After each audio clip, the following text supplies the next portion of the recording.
Por muitos anos, o Egito esteve em decadência, o país estava dividido e as terras do norte estavam sob o domínio dos estrangeiros Hyksos. Os templos ficaram vazios e os faraós perderam influência, mas os tempos mudaram e o Egito começou a se reconstruir lentamente, porém com determinação. De um reino enfraquecido, ele logo se transformaria em um poderoso império que se estendia dos desertos da Núbia até as margens do Levante. Esta é a história do retorno não só do poder, mas também da fé em sua própria força. Você está no canal História Incrível. Aqui, a antiguidade respira através dos séculos. Hoje, vou falar sobre o capítulo da história egípcia chamado Era de Ouro. Quem iniciou o novo reino e como o país passou das ruínas a uma superpotência da Idade do Bronze. Fique com a gente, vamos lá.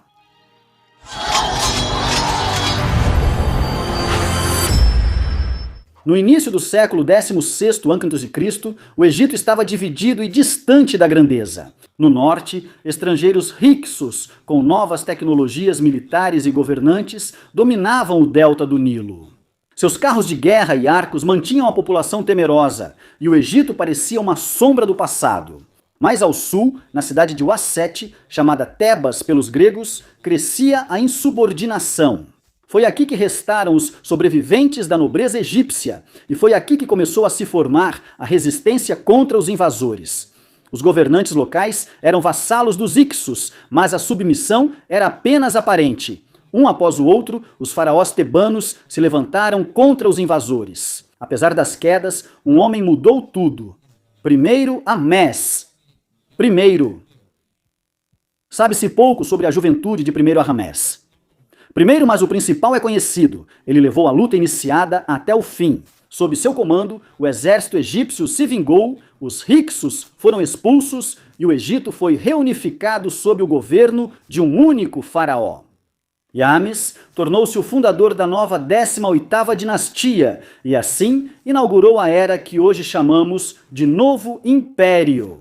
Isso não foi apenas o retorno ao poder, foi um renascimento, o renascimento do Egito como civilização. E desta vez, ele não apenas se reergueu, mas se preparou para ir muito além das fronteiras do antigo Nilo. Com a vitória sobre os Hyksos, o Egito recuperou suas terras e ganhou nova consciência de si. Não era mais um estado apenas defendendo suas fronteiras, agora o Egito olhava além do horizonte. Seus faraós não queriam mais esperar pelas ameaças, eles iam ao encontro delas. Amenófis, primeiro e principalmente Tutmoses, primeiros sucessores de primeiro Aquimés.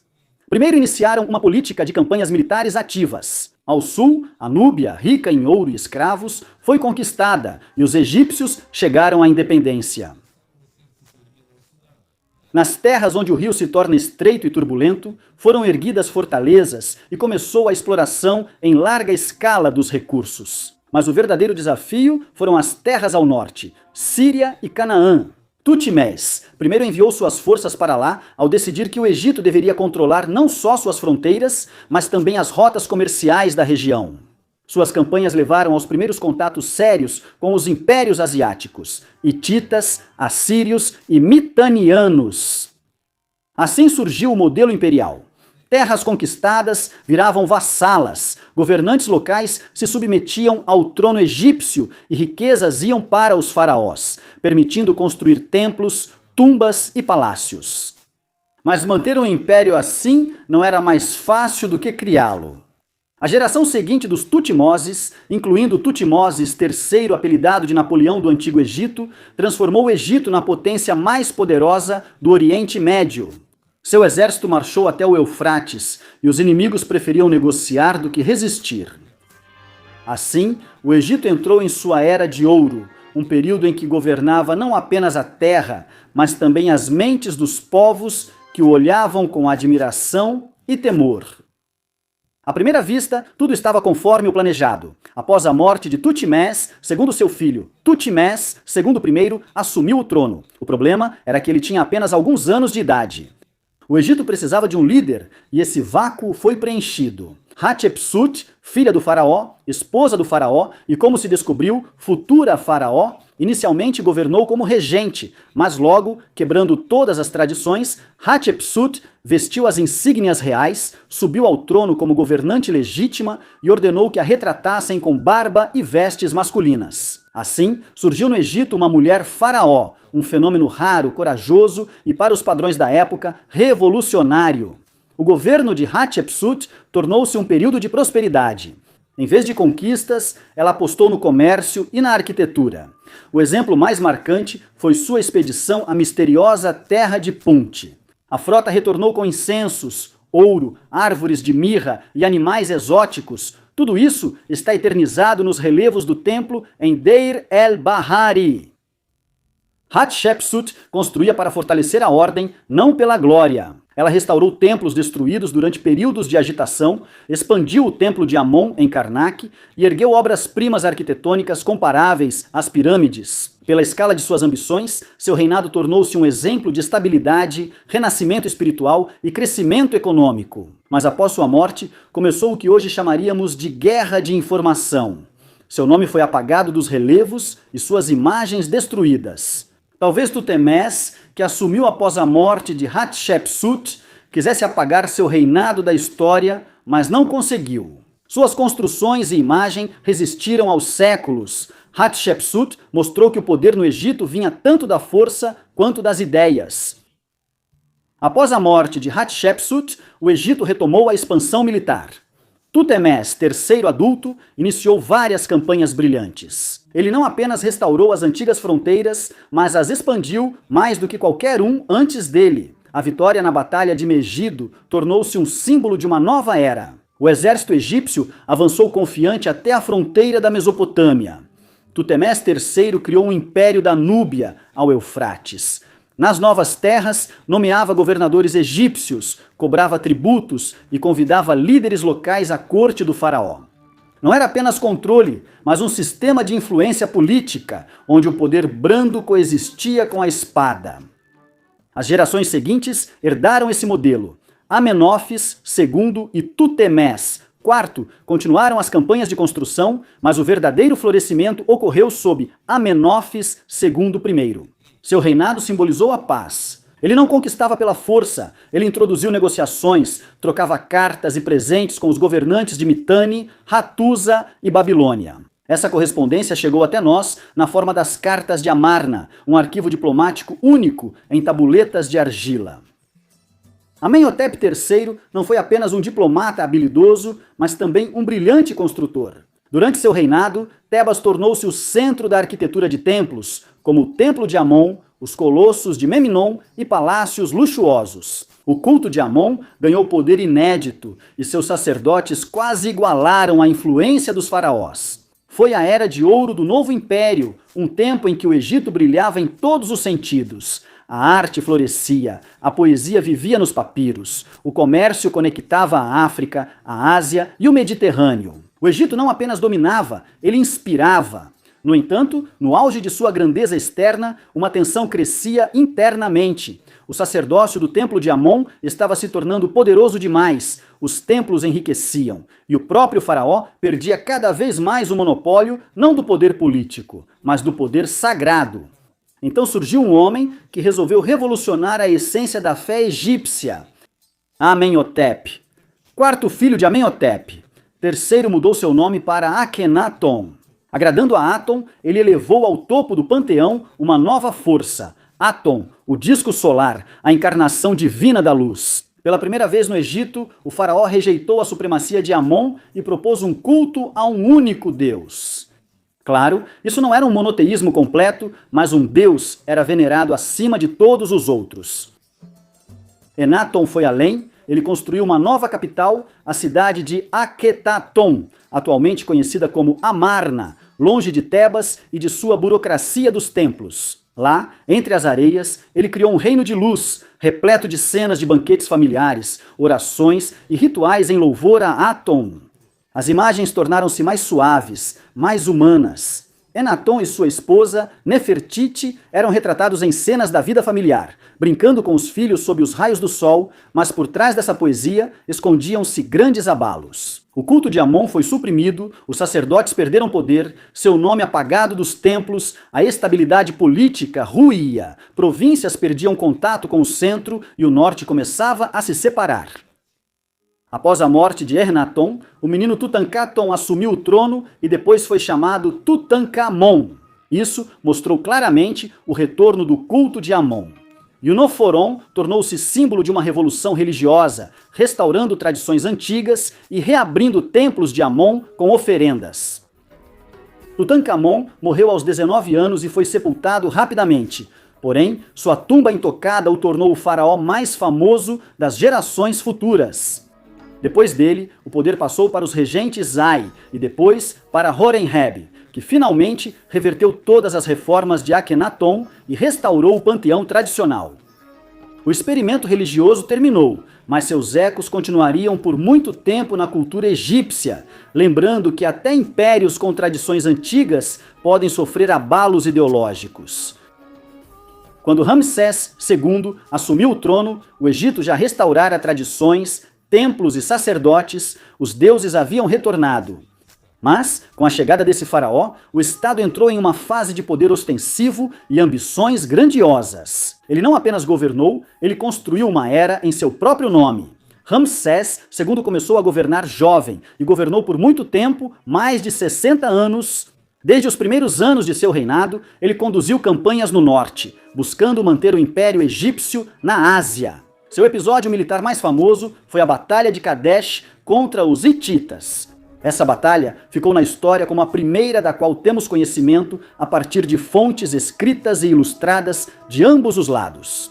Embora ambas as potências tenham proclamado vitória, na verdade foi um empate heróico. E mais tarde foi assinado o primeiro tratado de paz internacional conhecido no mundo. Após isso, Ramsés focou em consolidar o poder e promover propaganda cultural. Mandou esculpir cenas de vitórias e seu nome em templos, obeliscos e estátuas pelo país. Ramsés não foi só guerreiro, mas também construtor, mecenas e showrunner de sua era.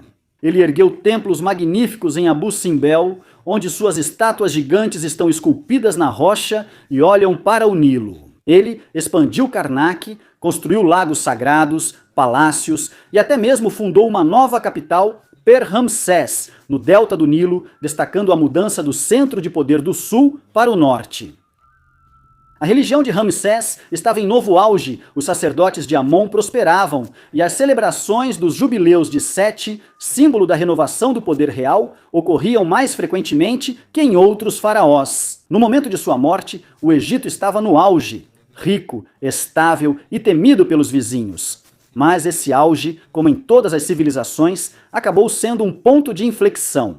Os faraós seguintes já não possuíam seu carisma, recursos e sorte. Enquanto templos e campanhas brilhavam, a vida cotidiana dos egípcios também florescia, vibrante, contraditória e surpreendente. O novo império foi um período de expansão política e maturidade cultural. Apesar do patriarcado, as mulheres tinham surpreendente liberdade. Podiam ter terras, atuar no comércio, divorciar-se, embora quase sempre homens fossem faraós. Foi exatamente nessa época que encontramos Hatshepsut, Nefertiti e Tia, mulheres cujo impacto era sentido em nível estatal. A educação virou o principal meio de ascensão social. A burocracia egípcia precisava de escribas alfabetizados e isso formou uma camada única de pessoas instruídas que deixaram para trás centenas de papiros, registros e inscrições. Dr. L. Medina, o assentamento dos artesãos que construíram as tumbas no Vale dos Reis, nos deixou dezenas de textos, desde poesia de amor até brigas do dia a dia e listas de suprimentos. Neste local, há contos e fábulas com animais agindo como pessoas e heróis, refletindo sobre destino, honra e amor. A religião permeava todas as esferas da vida.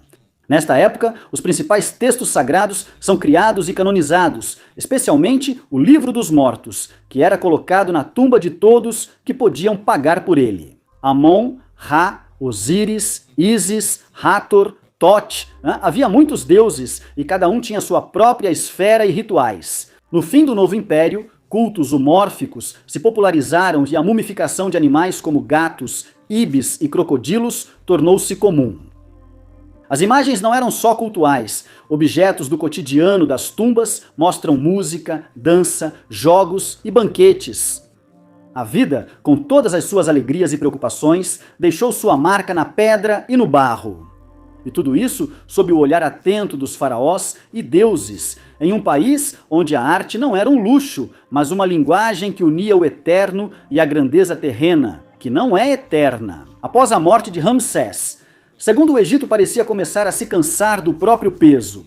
Os faraós, depois dele, como Ramsés III, IV e V, mantiveram seu nome, mas perderam sua força. E embora Ramsés III tenha tentado impedir a catástrofe, ela já descia pelo Nilo como uma enchente inevitável. Seu reinado foi o último lampejo de glória. Ele lutou contra os povos do mar, invasores misteriosos cujas frotas saqueavam as costas do Mediterrâneo Oriental. Ele os derrotou e os assentou em terras sob seu controle. Mas isso apenas adiou o inevitável. O país enfrentava fome e instabilidade social. Durante seu governo, ocorreu a primeira greve registrada da história, um caso sem precedentes. Os trabalhadores de Deir el-Medina, que construíam tumbas dos faraós, pararam por falta de pão e cerveja. Eles reclamaram por escrito, sentaram-se diante do templo e aguardaram. O Egito, que parecia inabalável, começou a rachar pelas costuras. Mais tarde, Ramsés III foi assassinado, tornando-se vítima de uma conspiração em seu próprio harém. Seus sucessores eram mais fracos e mais pobres, e a dinastia rapidamente se esgotou. Ramsés, IV, V, primeiro, quinto, terceiro. 9. Uma sucessão de reinados curtos, caóticos e que quase não deixaram vestígios, exceto templos deteriorados e tumbas violadas. No fim, o poder no Egito se fragmentou, os sacerdotes de Amon em Tebas ficaram quase independentes dos faraós e a periferia saiu de controle. O último governante do novo império, Ramsés. 11º ficou na memória como uma sombra da antiga grandeza. Seu reinado foi marcado pela transição para o terceiro período intermediário, de fragmentação e influência estrangeira. Assim terminou a era que começou com a expulsão dos Hyksos e a ascensão de Iahimés, não com um estrondo, mas com um suspiro cansado. Mas mesmo quando Ra se escondeu atrás do horizonte ocidental, ele não desapareceu para sempre.